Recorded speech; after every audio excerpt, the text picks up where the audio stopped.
રાગ આસાવરીના સુરોમાં ગૂંથાયેલા ભક્ત કવિ શ્રી નંદદાસજી કૃત આ 4 પદોને હવે માણીએ. સારે મા પ દ સા સાને ધ પ મ ગ રે સા.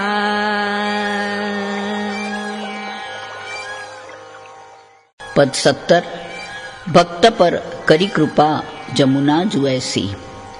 કૃપાળુમાં ભક્તો ઉપર કૃપા કરવા નિજ ધામનો ત્યાગ કરી ભૂતલ ઉપર પધારે છે. એટલું જ નહીં, પોતાના જીવોને અલૌકિક સેવોપયોગી દેહનું દાન કરે છે, એટલે કે તનુનવત્વની પ્રાપ્તિ કરાવે છે.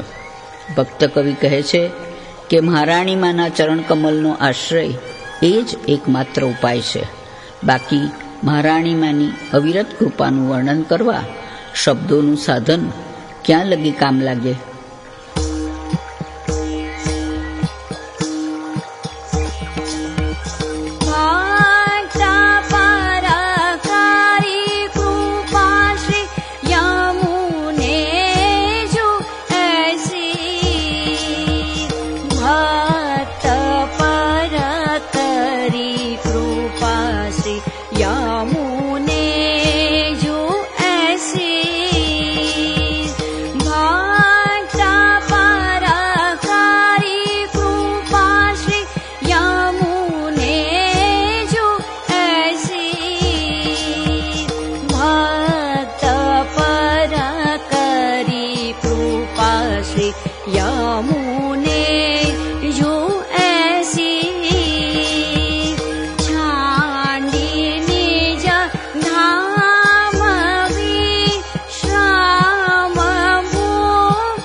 પદ 18.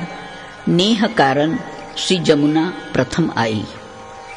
ગોલોકધામથી વિખૂટા પડેલા ભક્તો ઉપરના સ્નેહને કારણે શ્રી યમુનાજી શ્રી ઠાકોરજી કરતાં પણ પ્રથમ આ પૃથ્વી ઉપર પધારે છે. કારણ મહારાણીમાં ભક્તો માટે સદૈવ ચિંતિત રહે છે. આથી જ આવા ભક્તોની મનોકામના જાણી એને પૂર્ણ કરવા વાત્સલ્યમયીમાં સદાય આતુર હોય છે. અને પ્રભુ પણ આવા યમુનાજીના ગુણગાન ગાનાર ભક્તો ઉપર સદૈવ પ્રસન્ન રહે છે.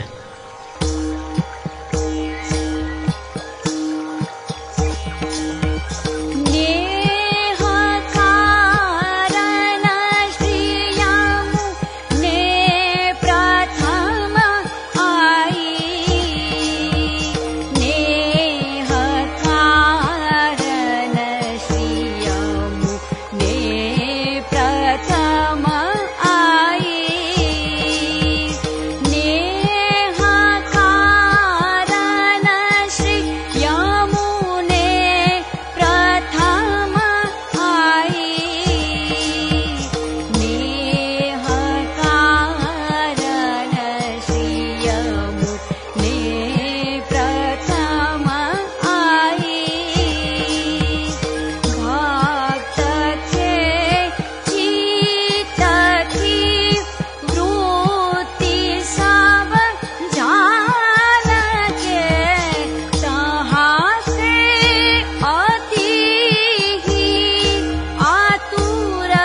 પદ 19 તાતે જમુને શ્રી જમુને જુગાવો. સહસ્ત્ર ફણાઓથી અહર્નિશ શ્રી યમુનાજીનું ગુણગાન કરનાર શેષ નાગ પણ જેના ઐશ્વર્યનો અને મહાત્મ્યનો પાર પામી નથી શકતા. ભક્ત કવિ કહે છે, એવા શ્રી યમુનાજીના નિષ્દિન ગુણ ગાઈને તમે મહારાણીમાને પ્રાપ્ત કરી લો. શ્રી નંદદાસજી સ્વાનુભવના આધારે ડંકે કી ચોટ કહે છે કે યમુનાજીના ગુણ ગાનારની સર્વ ઈચ્છાઓ શ્રી યમુનાજી પૂર્ણ કરે છે.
પદ 20 ભાગ્ય સૌભાગ્ય જમુના જુદેઈ.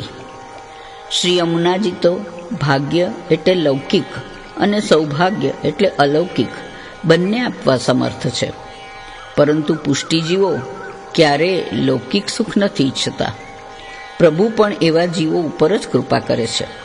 નંદદાસજી કહે છે કે જેઓ ભગવદીઓનો સંગ કરી શ્રી યમુનાજીનું સાચું સ્વરૂપ સમજે છે તેમને જ શ્રી યમુનાજીના સાનિધ્યમાં લીલા વિહાર કરતા શ્રી ઠાકોરજીની દિવ્ય લીલાના દર્શન થાય છે.